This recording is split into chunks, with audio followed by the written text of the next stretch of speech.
Welcome back to the Agro Unfiltered. We've been away for the summer, but we've promised you big things and we are back. We're back in business, boys. Stuart, how was your summer?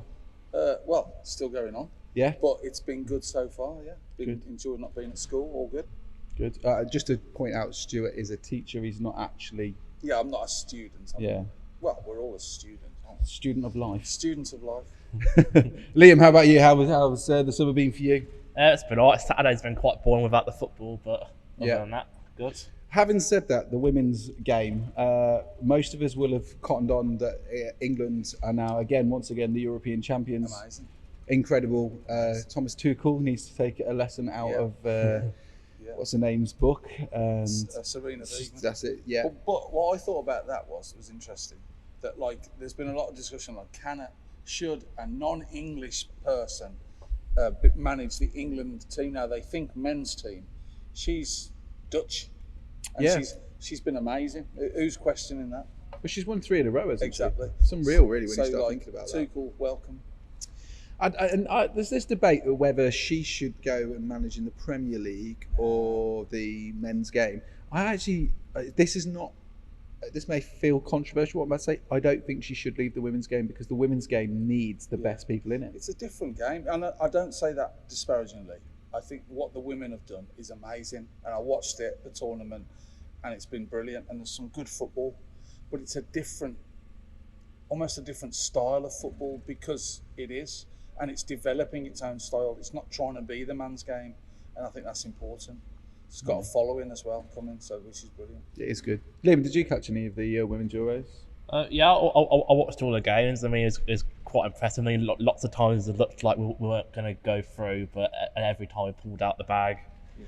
So yeah, it was quite a tense watch, but a good one. Yeah, and I think off the back of it, what I'm hoping for us is the Harriers, because obviously we're here for the Harriers, we are the Agro Unfiltered. What I hope is that the women's game in Kidderminster the profile has raised and people will be more interested in that and going to see it. Absolutely. It was good that last year the girls got to play at Agro and and I think that actually, rather than us going, there's no football on this weekend for the men, is saying, well, actually it's an opportunity for us to go and support the women as well, and there'll be plenty of people watching who have got daughters or sisters or grandchildren, and football is not just for boys for men, it is for all of us, and that's what I think is so brilliant about having our women's team.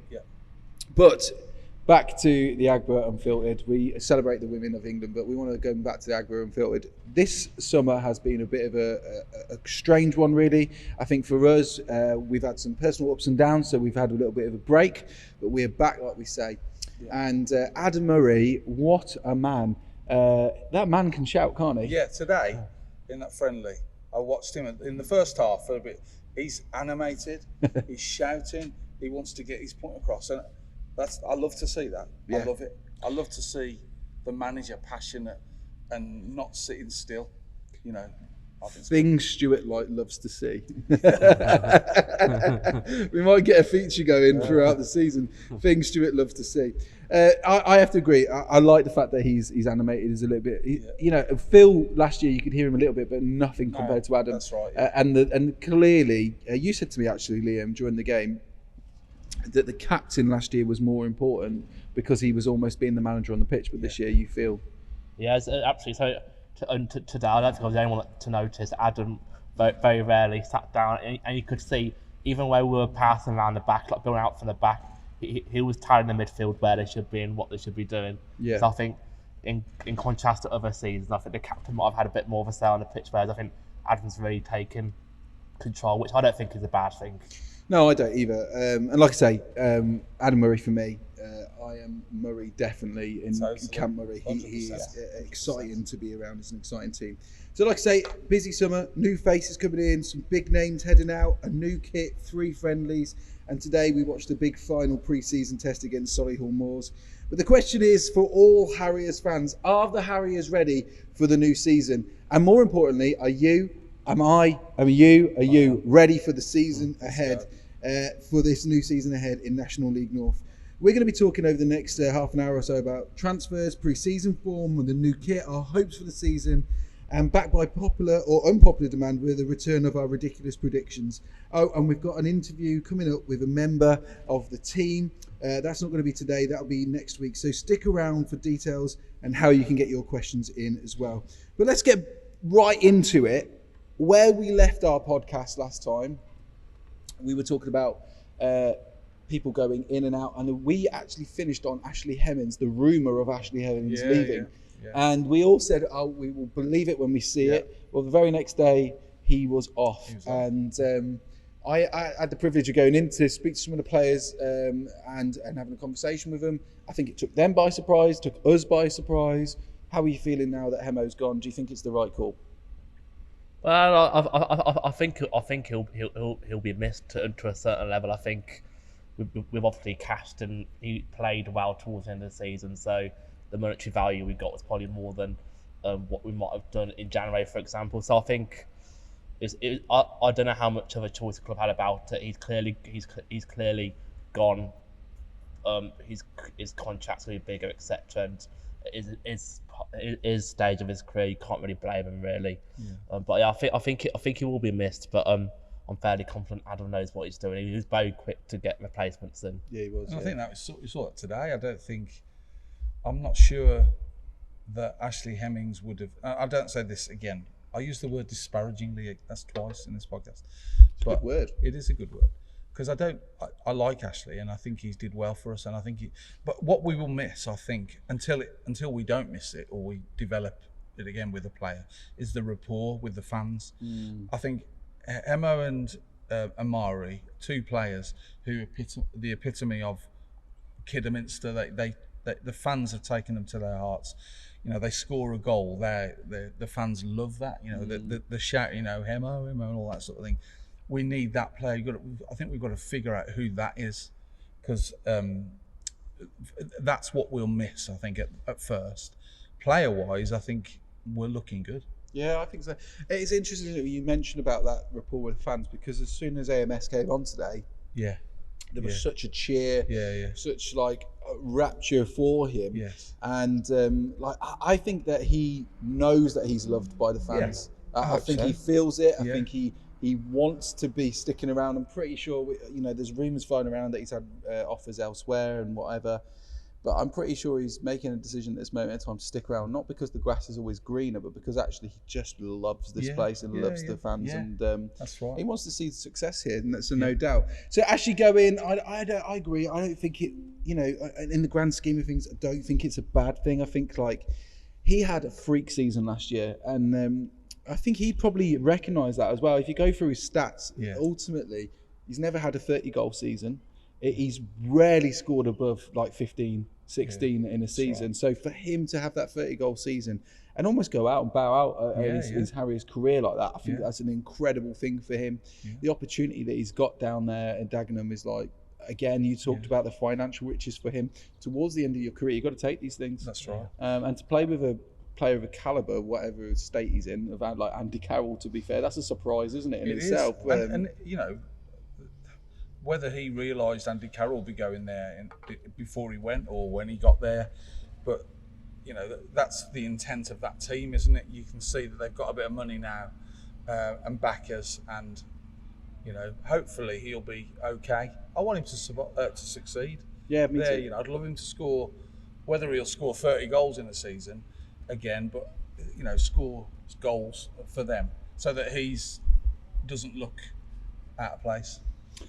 Just before we get onto our actual team, because it is a completely different team now, there's one other team that I just want to quickly mention that we talked about earlier on in one of our podcasts. That's Macclesfield. Yeah. Mr. Robbie Savage. He's had weird, isn't it? He's had this weird transfer to Forest Green Rovers. But we're not going to dwell too much on this, but what's your thoughts on that? Do you think it's a good move for him, or? Well, I'm disappointed he's not coming to Agborough. I was looking forward to taunting him and all that sort of thing, because that would have been fun. Yeah. I think he would have been the manager. As a manager, he's going to be pantomime villain, isn't he? Really? Absolutely. I like Robbie Savage. I've supported Birmingham all my life as well as a kid. But when they were in the Prem and he came, he put everything in and was a good player. So I'm disappointed he's not coming down. who knows what it'll be like for him? Will he succeed as a manager of another club? I don't know. But again, I wish him well. I hope it works for him. But it will be interesting. It will be interesting. I think like those sorts of moves are interesting because like when you've got security, and we've mentioned before about Richard Lane, what he's brought to this club. For us at Kidderminster, he's brought real security and consistency, and you can see that across all breadth. So like the club's constantly improving, and there's what I think about him is I wondered with Richard, and I wondered how he felt about after last year. We invested heavily into Phil and to Neil McDonald and that project, and it didn't quite come off as he was hoping it would do, and. Naturally, Richard has always been more towards rugby and other things, and he's got other interests outside of the Harriers. And I wondered if he was going to maybe withdraw some of his support really this year, but he hasn't. He's backed his manager. He's gone and got his manager first of all, and then he's backed him fully. And I'm really impressed with that. For me, Robbie Savage jumping ship from Macclesfield, where it would have been really settled, and he probably would have had a decent budget, if I'm honest with you there, and he would have been able to attract some, because there was rumours I think amongst the Harriers fans of fears that Hemo was going to go there of all places, because he's like the sexy appeal, wasn't he, of the league in many ways. But going to Forest Green Rovers, for me, it represents that gamble that you roll when you go somewhere new, but also with an owner like Dale Vince, who hires and fires so rapidly. You got two balls of fire coming together. Often that doesn't come out on top. I do wonder if Robbie Savage really considered becoming a manager. Was that on his until Macclesfield? He got involved from a level of helping to relaunch the club, didn't he? And then he became the manager, and now he's moved on to be a manager of a team in the National League. It's National League, isn't it? Yeah, it's National League. And that's it. It's only a league above. The reality is if he could... Anyway, that's enough of Macclesfield, enough of him. This new team, we have brought in a number of new faces. We've seen loads of departures. We know where they've all gone now. We know Caleb's gone. We know Maz has gone. We know that we've seen those departures and they've been difficult, Hemo and the rest. Today, we watched the team against Solihull Moors, and on Tuesday we watched the game as well. And on both occasions of these games, I think we said we're going to have to learn new faces here and new team. My kids were with us today, and they were like, "Daddy, who's this player? Don't know him." How many? One of the comments one of my kids made, and he's 8. He said, "There's only 3 or 4 players standing from the previous team," which is a really interesting thing when we've got a completely new manager, new set of players. Liam, what do you think to these new players? Do you think that they've been decent signings, or? Yeah, absolutely. I mean, there's lots of gaps to fill in the team, obviously, with all the departures. But I think who he's bringing, I'm especially impressed with Obi at the back. I'm still not seeing him miss a header yet. So I'm very impressed. He's clearly a manager who's managed elsewhere, but hasn't really had the financial freedom he has now. So he's bringing all these players, like Luke Spokes as well. I thought he had a good game today. I think he's changing the style of football as well. So the players brought in are reflecting that. So I think it's going to be a while for them to gel with each other. But they did seem like that was beginning today. Yeah, definitely. One of the players that caught my eye on Tuesday, and he wasn't playing today, was Jack Clark. He reminds me so much of, like, this is a big comparison, and I don't want to do this because I remember when Brendan Rodgers compared what's his name, who he brought from Swansea, and he said he was the Welsh Xavi. Do you remember when he said that? Joe Allen. This is the Welsh Xavi. Joe Allen, but he reminds me of that Xavi, like Iniesta sort of style player. He's quiet, he's tidy. He didn't make many mistakes on Tuesday, and he controlled the whole game really from that position. He didn't play today, and we're going to get on today's game later on. But I like him. He's one to watch. I also think it's great to see Alex Penny back. Alex Penny is virtually like a new signing, because my kids really were getting into the Harriers properly last year. And they didn't know about Alex, and so they said to me, "Who is he?" And I'm like, "He's actually the longest-serving player we've got." But it's great to see him back. A fully fit, fully fledged Alex Penny is like a brand new signing for us this year. So there's some real positives in there. I think again, you've mentioned Obi, Dan Mooney. What a player! I like him. I think it's this forward play. I think today there were at least a handful of opportunities that you watch that ball move quickly forward, pass. Somebody runs with it and puts in a good ball that leads to another pass. And whereas maybe the season before, we would have held it and gone backwards. It's forward thinking. I love that, and there's some good players in there. Because my kids were saying to me today, why is it that we aren't passing it straight up to Amari? And I said, well, that's long ball game. That's kind of where we were. You made a comment to me when we were playing. Do you remember what you said to me? About the previous season, there's times that we've been playing as if it's the final 5 minutes and we're 1-0 down for the whole game sometimes. Yeah. Whereas at the moment, like, we are playing to win the ball, keep it on the ground as much as we can, which is exciting. Because ultimately, once you've got the ball, you can score. And you control the game. If you ain't got the ball, you can't play football. Well, duh. And there were some times today where I'd say it was fairly embarrassing for Solihull the way that we were moving the ball around. There was times where 3 Solihull Moors player was drawn towards the player. We effortlessly passed round them. Yeah, definitely. I tell you, the other person who's really struck me today was Joe. Joe looks really smart. I mean, he's such a tidy player anyway. We love Joe. He's consistent. He is probably a player who could easily, we know he can play in the leagues above. After his Walsall trip, but the reality is that he's switched positions and he still looks so sharp and so tidy. And he could play higher. It was one of my only concerns is about some of the players, Joe included, is you get to January and there might be teams looking, and I don't think we could say no. I think from what Adam Murray said before the season, before we got into all the friendlies, was we need to be a club that can sell a player to make money, and I do worry a little bit. We don't want to play too good. That you get a player like that gets picked off by Notts County or whoever. But it's interesting because Maz played so well for. He's gone to Notts. It'll be interesting to see how he gets on there. Really, absolutely. I'm sure many of us will be looking from afar. Same for Hemo. All these other players have gone on. Like we say, sometimes the grass ain't greener. And I think Joe knows that. He really enjoys being part of this team. That's right. Reece Devine felt like a new signing today. David Davis, what a guy. We're going to talk about this game in a bit because I don't want to keep. He is just still going, and he looks solid. He was a machine rejuvenated today. under Adam Murray's management. It's phenomenal to see this, and that's what we want to see. Okay, so let's move in because we talked about some of these new guys and what that looks like, and I think like ultimately this is an exciting team. We can all agree that, right? Yeah, absolutely. I would say it's more exciting than when Phil played. When Phil was manager. I think the excitement around the team wasn't necessarily the team. It was Phil Brown. This is the best trip I've ever been on. Whereas the excitement around this team is the team, and that includes Adam Murray, if I'm honest with you. That's right. But Adam Murray doesn't see himself above the team. He sees himself as part of that team, which I think is really exciting. So pre-season, just before our final podcast, we were just about to enter pre-season. Unfortunately, I then went on holiday for a couple of weeks to Spain. I missed a couple of those games. I've only saw 2 of the pre-seasons. You boys went to Shrewsbury. How did you find that game? I like that game. I thought it was very loose. It was first time really. A lot of those players had played together. And we let in a goal very quickly, which I was like, oh dear. Straight over the top, behind the defence, goal. And you're like, what's going to happen now?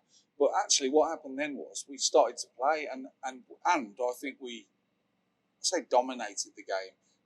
For the second half of the first half and about 20 minutes of the second half, I think we were possibly the better team. And then, every player was substituted. And then it went, 2-1, 3-1. Nil. But that was for me, that was a good, you could see that there's a plan and an idea, which is working. Did it get you excited going to that game, or did you just think, no, it's just a... It was my first look at the new style of play. I knew it was going to be different, but until you actually see, there was a lot of passes down the wing in that game. They did try swapping the wing backs around in the first half, didn't they? Which didn't work particularly well, but I think it's a time to try it. So Joe was on the other side of the pitch. But it was nice to see well, the team we're going to be watching all season, really. Yeah, I was talking to a friend today, Tom, who went to the game. He follows the Harriers all over the shop, and I said, I thought they played really well today. Again, we'll get on to that in a minute. He said, actually, the Shrewsbury game, I think that was the best I've seen them play, exciting wise, like you're saying, up and down that wing. Yeah. So for me, it bodes well, because they're not fighting to play football against better teams, if that makes sense. And that says everything about that. So that was Shrewsbury. Then we went to Worcester City. Yeah, I didn't go to that. I didn't go to that. So neither of us went to it. But there was this rumour going around that Dibbs was injured and they'd done his hand or cruise shit or whatever he'd done. He was out for 18 months. Got shot or something. We can confirm that Dibble is okay. Yeah. I know that has been confirmed in other places, but he did play today. Here is a photo of him with my son. My son is his #1 fan. He actually looks a bit like him, we think. So hopefully Dibbles hasn't got to answer for that. But anyway, moving on from that. So Dibble did play. He did well. But he was rested for that game. We think he had just had a bit of a hand injury. Yeah. But I mean, I think we're still quite lucky to have Dibble. I think he could possibly play the league above. So I think it's great that he stayed, and I'm very thankful that he isn't injured. I think those rumours, they were started and it got carried, but we're just glad it's not the case, because it would be a massive concern of mine if Dibble were to get injured. Yes. We've got Josh Bishop, who's not really played professional football a great deal. I know we've got this trial list that have been coming on occasionally. I think there is a need for a third keeper, because Tom Palmer's obviously out injured as well at the moment. Yeah. But I'm glad those rumours weren't true. Absolutely. Yeah, definitely. And then there was the behind the closed door friendly that nobody really saw, but there was reports about how, again, the team doing well. One of the things I just want to mention in pre-season that I think hasn't been spoken about on any podcast or fan forum anywhere was Adam's decision, and we talked about this with Scott off camera, and I've talked to the players, but I knew it was going on as well, to take the team camping and go team building. Yeah. We haven't planned this bit of the segment, but it's just come to my mind. I thought that was a crucial bit of like man management, leadership skills there, and just even if you don't speak to players or anyone around the club, you can go and look on the Facebook page and see they had so much fun clearly doing that, building morale and building a team, totally, and building friendships, and the intensity of that, because like what I think, like all three of us have worked in youth work before. And when you go on a youth camp or you do stuff intensely for a week or a few days, it's like doing a year's worth of work with those people. And so for his like wisdom to do that was like, this is accelerated growth of this group straight away. Yes. And you can see that on the pitch. The togetherness on the pitch is tight. The coaches are tight. They understand a bit more how to work with one another. I just thought it was a stroke of genius for them to do that. Right. And says a lot about Adam Murray, doesn't it? It says a lot about his leadership. I think there was a bit of panic amongst some of the boys. They didn't know if they could charge phones or what camping was like. I'm pretty sure some of them had. But what I do know is they were all looking forward to it. They all had a good time, so that's really good. And then we come to today's game, Solihull Moors, and we had Hales. We had Hales Owen, with Russ Kane, didn't he? Yeah. And which is always good to see. It was a good test as well, because I think Hales Owen turned up, and I think that they tried, and they put everything in, and it was a game, and we managed to come out 1-0 winners. And I think again, what I've seen is a team trying to play how they're being asked to play, and play football, and I think that's good and enjoy it. Exactly. But so players like Adigan, and Kurt Willoughby, they look like they want to. I think Willoughby's going to score goals this season. Yeah. And to see Adigan when he tries to the Shrewsbury game, he did a couple of turns and through that were like, wow, I want to see that. Don't you? It's exciting. There's what I'd say the biggest difference between last season's team, this season's team is energy. Yes, it is absolutely. There is energy there, and it's no disrespect to the previous players. But I think most of them are towards the top end of 20s, heading into the 30s. What we've done is replaced it with a good blend, but a majority of our players now are the earlier end of 20s. And so the energy levels, the passion is there. And some of them have done it before and gone, actually, we can do it again.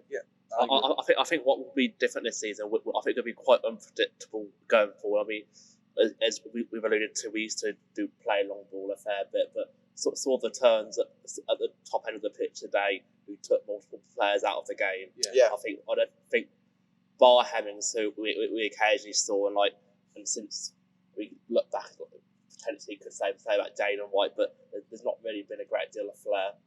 Yeah, I would agree with that. Team. Yeah, that's a mad one, isn't it? We haven't touched on Jaden. He's gone off to where did he? Did he go to a national? Did he go National League, or was he gone above that? I can't remember. I think he's gone above that, up, didn't he? It's crazy, but fair play to. But again, that's because he's got a bit of flair, and actually, fans like to see that. They do. You know, and there were both Hales Owen and today at Solihull Moors. There wasn't particularly a large following of Harriers. Yeah. It's just slightly disappointing, but I understand it. But there was a lot of noise. Yeah, that's right. One of the things that we would say often about the Agba before, and it's funny to say this because I think a lot of players love coming to the Agba because of the size of it. Yeah.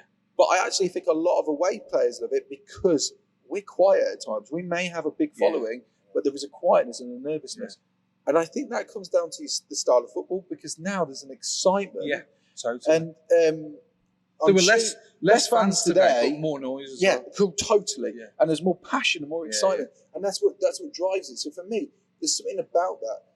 It was good to see Russ Penn as well. You know, we love a bit of Russ. And I wish Always welcome. Really wish Hales Owen well this season. I think they're going to do well. I would be surprised if they're not in the playoffs or automatics this year. Yeah. Odd one, Jim Kellerman. Yeah. He was on our friend's podcast, the other podcast before, wasn't he? The day before, having a chat and talking about being, training with Kitty. And the next minute, there he was. I happened to have a chat with him, and Jim just basically said, the thing that he wanted, Kitty couldn't offer him. He was frustrated because he felt like he could fit into Adam's style. Yeah. And I really like Jim because I know him, and I spent a lot of time with him the first time round he was here because he was injured. So often as a chaplain you get to do that. But I think he believes that he's still got it within him and he can do it. I didn't see that on Tuesday night when he came on for Hales Owen. I could see that he was frustrated at times when he came on. What I hope for him is that he signs with a club like Hales Owen where he's going to get a bit of love from Russ because he's a good lad, he's a local lad, that he gets some game time, get some minutes under his belt again, get focused, and if he can prove himself, come back or go somewhere again locally, they can get because he's a good player. But just wanted to mention that one. It was so strange to see him running out in a Hales Owen kit. Because you said to me, "Is that Jim Keller?" Yeah. And then, literally, he's looking at me, and I put my hand up and went, "Oh, you're right, mate." And I'm like, "Oh, yeah." So I went down and had a little chat with him. He was like, "Yeah, I didn't tell anybody this. This is just kind of what it is." But interesting. And then today we've had Solihull Moors, and a weird one, really. How did we? Well, we only lost that game when obviously he started to change the team because it was a friendly and all that. We dominated them. Well, I was saying to the people I was sitting with, I was trying to work out whether they weren't as good as I thought they might be, or whether we were not letting them play and we were playing better. And I think it was the second thing that I think we played well and we scored our goal. Great goal. We're right behind it. I thought he'd lost his chance, so he took it down and he went and curled it in. Brilliant. And then we dominated them. And it wasn't until it was probably about 10 minutes to go or whatever. I thought we could have scored a few more, to be fair.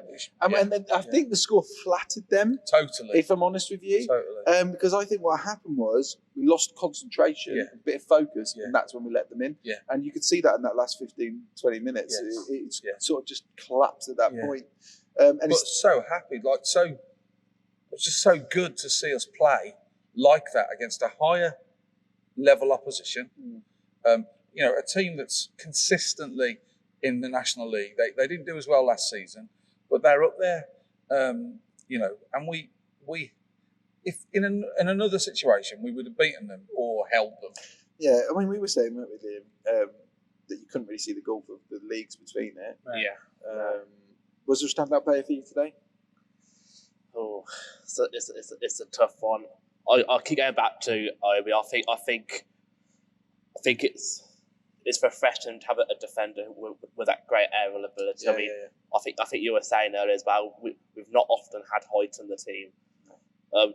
not since like Bajami or Nathan Cameron, we've not really had big defenders. I mean, and yeah, so I really appreciate the fact that now I'm not worried every time we concede a corner, because there was a time where we had Tom Palmer and goals, not necessarily the tallest keeper and not necessarily the tallest defenders. Yeah.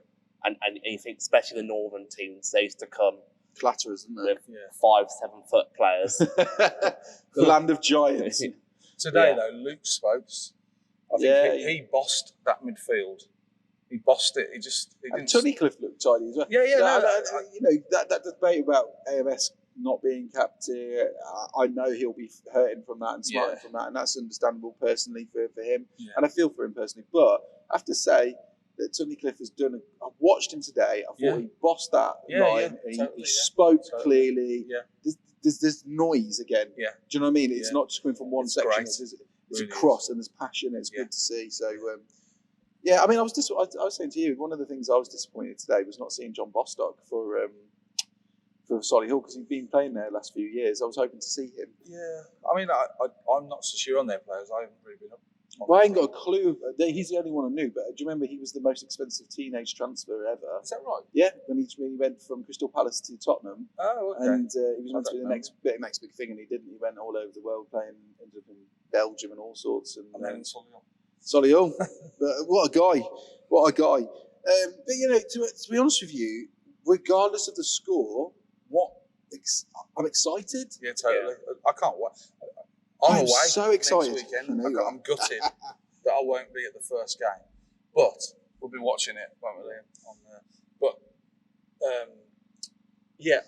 Right now, I'll be excited all week. I want to be there. I want to watch it. I want to see us play. Because I think I'd love us to start well, obviously. But I also want us to not do too well too quick and then fade. Build until we're, because I think we're definitely capable of playoffs, if not more. I would agree. And if you look at the bookies are telling us that we're favourites, but they tell us that every year, so I wouldn't always look at that. But the other thing is like the ability within the squad is clear. Yes. The togetherness is clear, and the passion of the manager is clear. And I think that is rubbing off on the stands, and that's what we need. I think if you get the Agba rocking, and he knows this, and he's not a stupid person, if that Agba is rocking, it's a difficult place to come. Yes, I agree. So, question is, which is probably a stupid question, Liam, are you concerned about the season ahead, or are you just generally excited about what's going on? Are you confident or concerned? I'm confident. I personally think we'll be near the top. I think anything else would be a bit of a disappointment. But I think what we've got this year, where we didn't have last year, is I think it's going to be much more tougher opposition. Yeah. I think last year was quite the opportunity, but we got Wild coming down. That they won't mess about. No. I'm not particularly been keeping a close eye on their transfers, but they'll want to go straight back up. Their chairman's very ambitious, and they've got that big stadium. So I think it's going to be tough. And Macclesfield is always a wild card, and if they do well, that's another one we could be struggling against. So yeah, I'm confident. Yeah. Fald's an interesting one as well because Adam knows him. Yeah. So there'll be that a little bit of rival. There'll be spiciness there, won't there? That's always exciting when you go to places like that. So no, that's good. I want to touch on the new kit because I have to say, like we were talking about the new kit again just before we broke up. We had our little summer break, and we're all excited. We're wearing the old school Kappa stuff at the moment. You've got the hat on.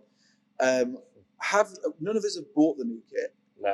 I don't know if you heard on TalkSport. I can't think of who it was. I think it was. I don't know who it was. One of the presenters was slagging off men, adult males or adults who buy the kits really and wear them to the kit. He said it shouldn't be. It shouldn't happen. It should only be for children.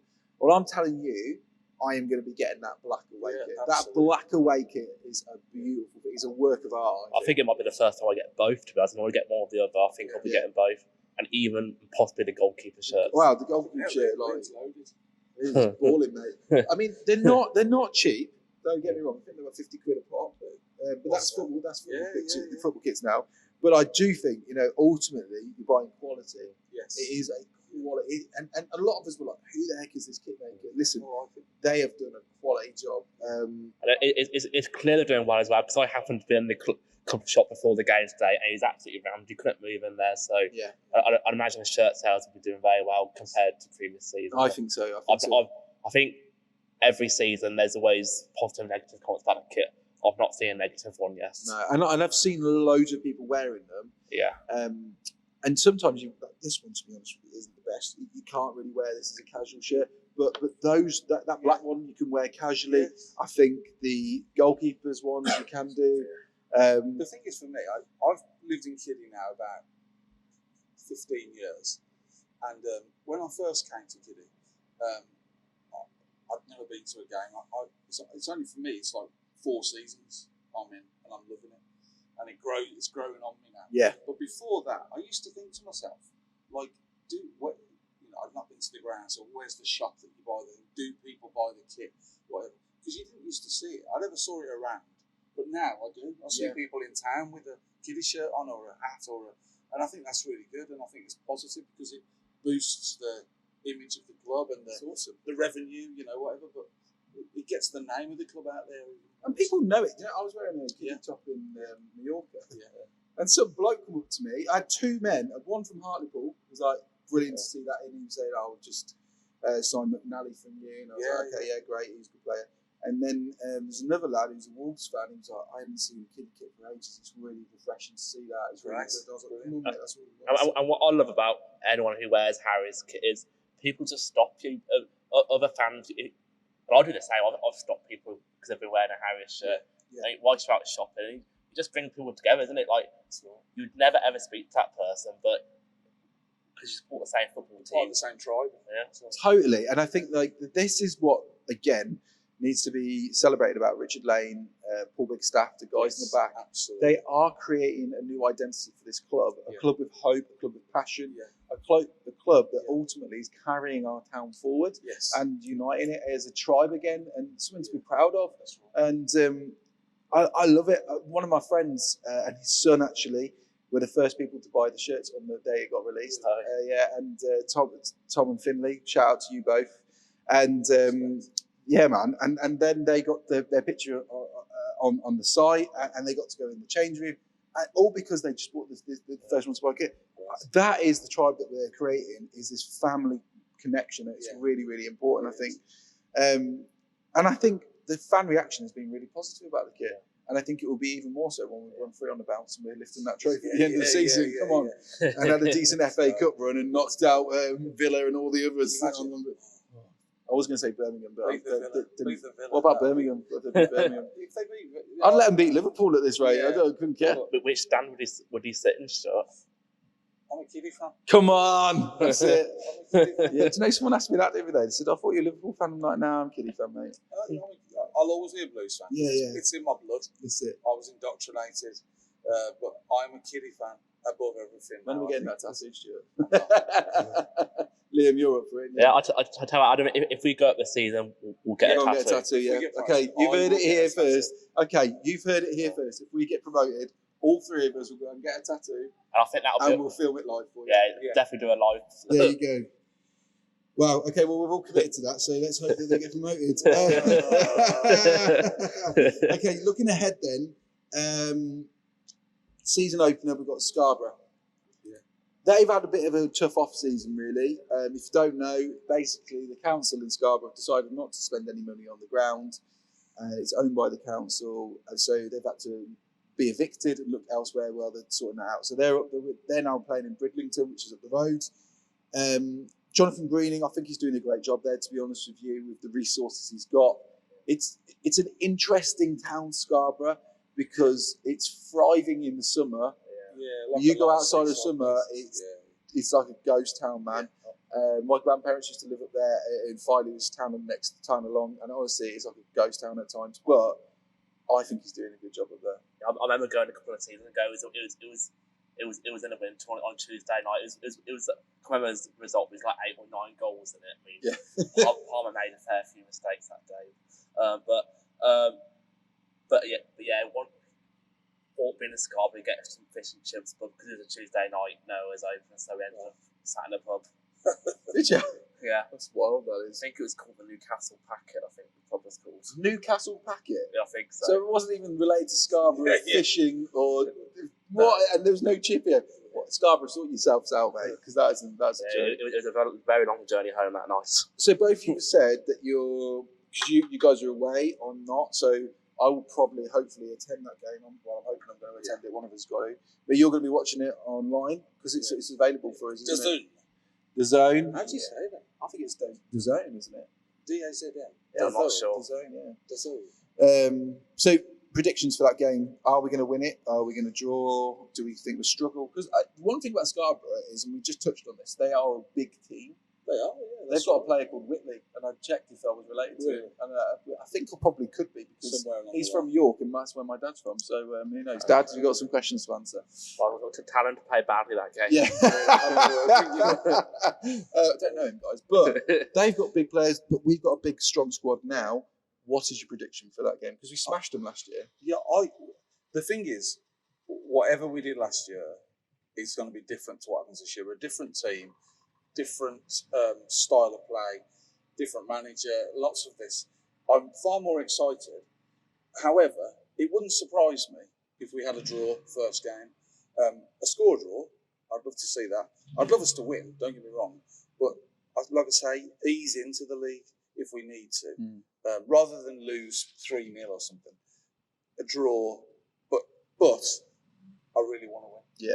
Okay. I think it'll be an interesting game because I assume it's going to be the same this season. Scarborough used to play long ball, and that'll be interesting to see against our tactics because they're completely different. And I hope we don't get pulled into playing like that because sometimes you can. Yeah, so you either get pulled into it or you'll kill it. That's And I'm hoping that we will kill it, control it, a bit like Pep does against the people like Sam Allardyce and stuff like that. And I hope that that's what happens for us. Adam knows what he's doing. Oh, he does. He's not a silly man, is he? We've all agreed that he's good. And then after that, we've got Worksop away. New ground for us, few of us. What's your thoughts about that? I've not been there. No, I don't really know much about How them. did they come up last year? Did they playoffs or were they? I don't know, to be honest with you. But again, I think I don't think we've got much to fear. No. I think it could be a bit like a Rushall, if that makes sense, of like punching a bit above their weight there and going for it, which is there is a danger there because they kind of go for it, don't they? That's right, yeah. But I think, like we've just said, if we play to our strengths, not to their weaknesses, but to our strengths, we should be fine, I think. And what we've got to ask ourselves as fans is, what do we want? We want to be entertained. Yeah. Because we're paying money, and like, this isn't a criticism of the club, but it's not the cheapest ticket in the league. No. You know, but it's not the most expensive. We know that. But so therefore, like 20 quid, you want to be entertained. You want to see some stuff going on, and you want to win ultimately. Yeah. And I think for us, like, success doesn't just look like victories. Yeah. It looks like victories done well. That's right. Does that make sense? Oh, do you like that? So like, because I think like if we're authentic to ourselves, then we will be excellent. Yes. Whereas if we try to be excellent, we won't be authentic to who we are. What I don't want us to get to is like, you remember the end of last season? Let's just have a moment. Oh gosh, Dave. But we were we'd been fooled is not necessarily the right word. I think we'd beaten the Hereford 5-1. We got to Southport and we didn't turn up and whatever. And I think we were believing we were going to do this, and we probably believe we were better than we were, perhaps. Yeah. What I'd like to see is this season us to think, you know, it's exciting. I believe we can do anything. That sort of football that says, you know, we might lose some, and we probably will, because that's the nature of football. But that we get to a game and we're thinking, we're 1-0 down, we can still do something. Yeah. Not thinking, oh no. That's what I want to see. Like, you know, really exciting, thinking whatever's happened, we can get back into this game.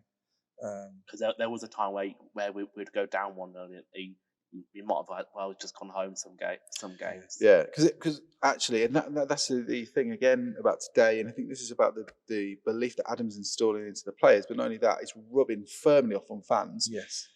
When we went 1-0 down, it killed the atmosphere. Yeah. Just destroyed people, like you said, because instantly, like, oh, here we go. Yeah. Right, it's done. Whereas today, they conceded, and to be honest with you, it was such a stupid goal to concede. I mean, the guy did a bicycle kick. How he got the opportunity to do that, I don't know. But he scored this bicycle kick, and then they conceded again. But not 1 point did I hear anyone around me going, "Oh, that's same old, same old." Everyone was like, "We can get back into this. We can get back into this. There's still 5-10 minutes. Yeah. We can, even if we get a draw now." Yeah. And I'm thinking that's exciting because that's a friendly. It's a great sign.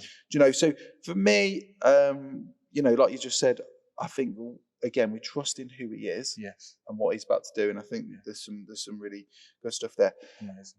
If you've just suddenly couldn't hear our voices, it's because the person 2 doors down has stopped mowing their lawn. They started to mow as we started recording. So we're going to check this at the end.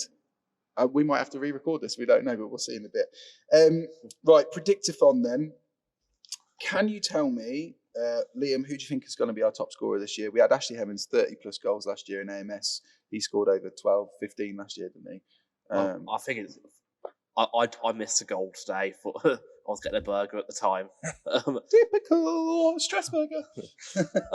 But from what I've seen and from what I've heard about the goal, I think Willoughby's going to be our top scorer. But I think it's a sort of team this season where I think goals will come from lots of places. Yes. David Davies today's looked impressive. He'll get a few. And players like that, I don't think we're going to have to rely on one goal scorer, which I think sometimes we've had to.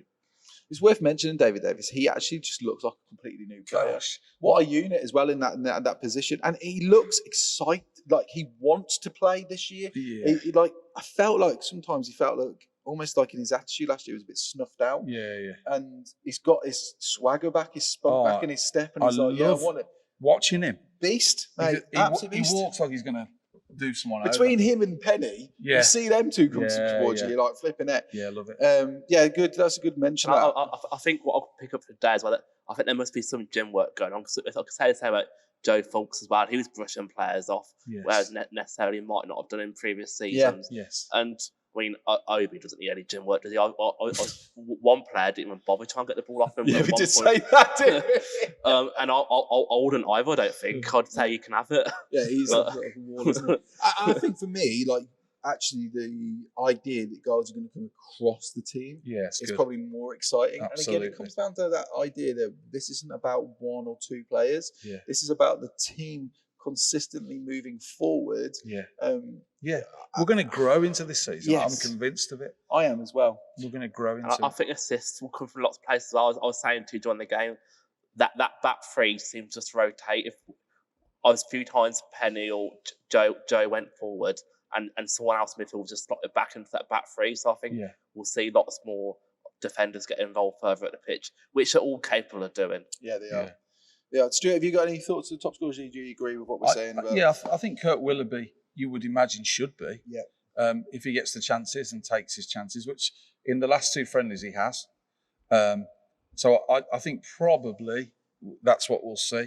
But again, as Liam said, we've said there'll be options across the team. Dan Mooney will get goals. Adigan will get goals. I think if AMS stays, he will get them. He's proven. Yeah. The thing about AMS is, I love that man. He's such a brilliant man, and Absolutely. I think what he represents for us as a club is more. And what he probably needs to recognise in this moment, and I don't know if he watches us or what, but I want to encourage him, and I will say, I said this to him today, I spoke to him today.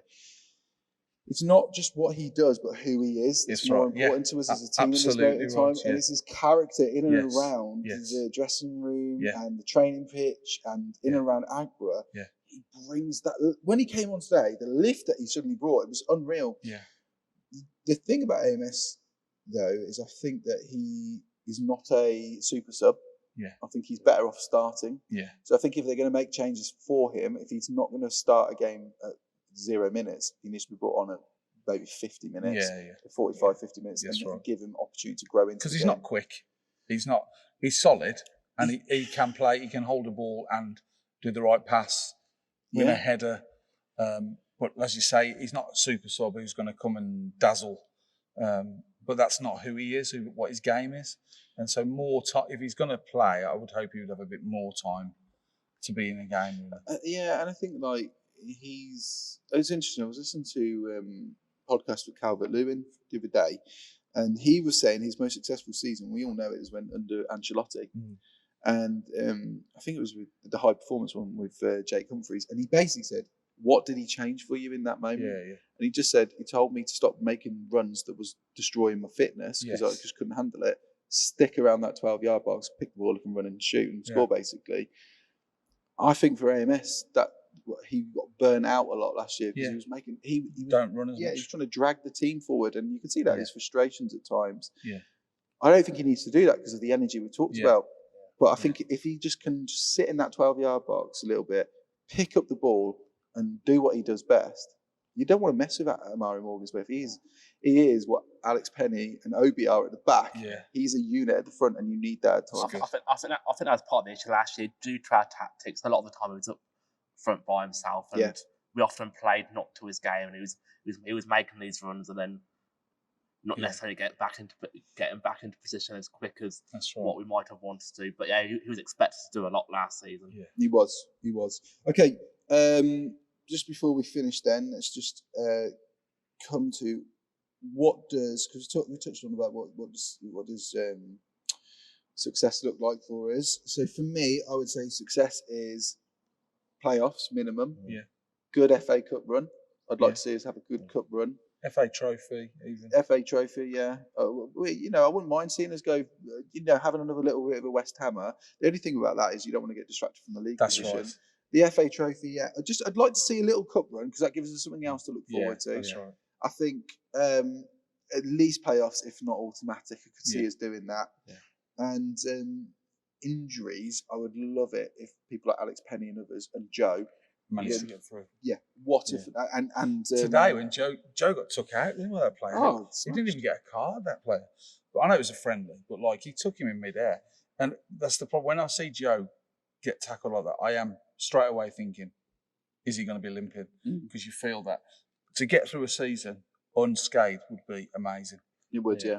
And I think if that happens, we're going to have a great season. Because we've been hit by injuries every season for the last 5 years. There's always been 1 or 2 long-term injuries. And we're not responded to that quick enough. That's right, that's right. And I think, again, he's building a team that hopefully will, like you said about that back three, can switch around. What the hope is that I hope Amari stays. I hope he sees the bigger picture for him in this, because along the season he will get more opportunity. He will be hurt, and that's natural. Like when things get taken from us, they're out of our control. I've been through it. It hurts us. It causes you to question yourself naturally. But what he needs to know, and I believe that this is what most fans would say to him, is, we love you, Amari. You've got the ability in your locker, and we believe in you. And the opportunity will arise at the right moment. That's right. And you've just got to wait for it. This is my final prediction: the away kit gets sold out before Christmas. It wouldn't surprise me. It is a nice best get out orders then. Yeah, big time. Boys, before we finish, next week we've got to sit down with a member of the team, sort of one of the staff members. What do you think to that? Are you excited about that interview? Absolutely excited. Yeah. It's a real privilege to be able to do that. That's right. So, what do we think? Anybody got any big questions that they're burning to ask somebody? What is it? You got a question? Well, I'm fascinated by the choice not to have an assistant, and I think in this occasion it might be a wise one, because we haven't actually got an assistant manager. We got a first team coach. Which I think more than anything, I think I'd like to know the thinking behind that, because I think it's quite rare, isn't it? There was a bit of explanation about how we didn't want the first team coaches didn't want to really overshadow the manager. And I think that's right. I think Adrian knows what he's doing. So and if we're saving a bit of money, I think that's a good thing as well. Yeah, definitely. And I think it'd be interesting to see how my thought is how the existing coaches have blended in with the current coaches and what the relationship's like there. Because someone like Dan, who was with Russ and Jim, then with Phil, and is now with Adam. He's like a mainstay, really. So what does that look like for him? Exactly. I'd like to know, teams. Who are they? Where are they looking forward to go away this season? Yeah, great question. What teams are they looking, ahead to? Yeah. And if you've got other questions as well, then you know what to do. Like, subscribe, share this podcast, but send us your questions. You can either comment below or you can send an email to us. All the details will be in the description of this video. We would love you to just interact with us because we want to ask your questions. You are the reason why we do this. Although we would continue to do it because we're just three mates who love to chat about the football and love about our club. We put it out because we want to engage with you guys and we want you to feel part of our journey here and what we're doing. So that's next week, and then we will be talking all things Scarborough and what happened at Scarborough when you guys returned from your trip, and just talking about what that looks like. I'm hoping that we'll get a few more through the door. We only had 900, just over 900. It surprised me that today, to be honest with you. Well, I guess people are away, aren't they? And, that 1 o'clock kickoff was a bit weird as well. I liked it though. No, I think 1 o'clock kickoffs, particularly in the winter, would be a good thing. Yeah. It was good. It was nice because we were walking back and I was saying to the family, like, oh, we don't have to rush back to make tea for the kids. It was just a little bit more chilled. And you do have a lot of your day still, don't you? Because you get back at 5, and as you said, you've got to eat, and then I wonder if it's because the club don't make much money on like booze and drinks. Maybe that's a possibility. I think it's about the teams that travel a long distance as well. To get here for 1 o'clock might be a bit of a hurdle. Yeah, it's true. It's true. So, big departures, exciting signings, pre-season in the bag, new kit on our backs, and the season is just days away, boys. We want to say thank you so much for sticking with us throughout the summer break. We are back, we're buzzing, and we'll see you all at the Agborough soon. Come on, you Reds. Let's be having you. Up the areas. Up the areas.